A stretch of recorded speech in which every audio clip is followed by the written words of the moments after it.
noticed some blood in my stool, and so I thought, you know what, it's time to be a grown-up, go to the doctor and find out what's going on.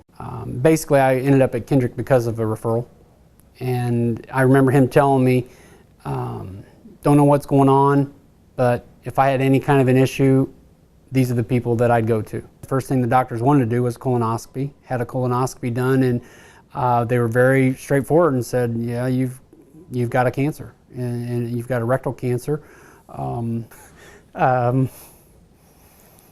It's still kind of tough to talk about.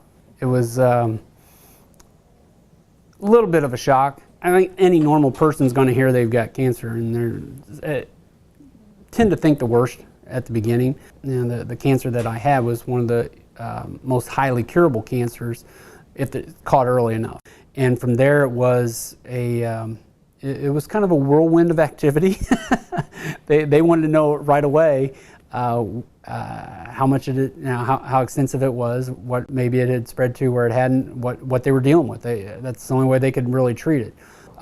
Once he laid out a game plan, told me what to expect, what was going to go on, I was like, well, that's what we're doing. I had 6 weeks of radiation therapy prior to the surgery, and I remember talking. We had right before the surgery, we did an office visit. You know, where they were making sure everything was everything was lined up the way it was supposed to be, and the radiation did a wonderful job. It shrunk the tumor to almost a minuscule, almost completely.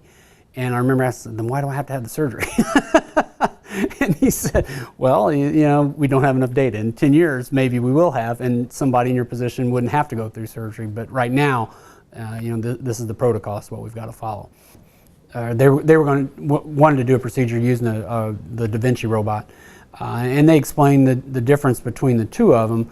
The standard procedure that they usually would have to use if they didn't have the robot available to them was going to be a much larger incision, was more than likely going to require that I'd end up with a permanent colostomy as opposed to potentially not having to have a permanent colostomy.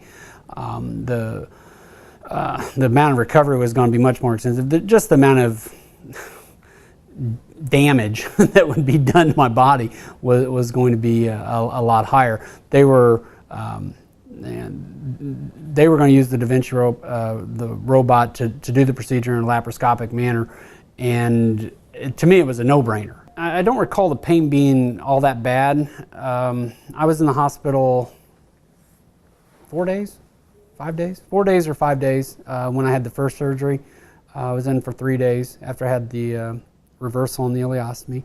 For the most part, I don't experience any residual effect from any of that.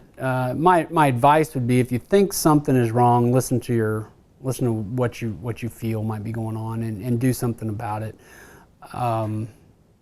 It's important to not ignore certain things, and I'm just really thankful that I didn't ignore that particular sign that I got.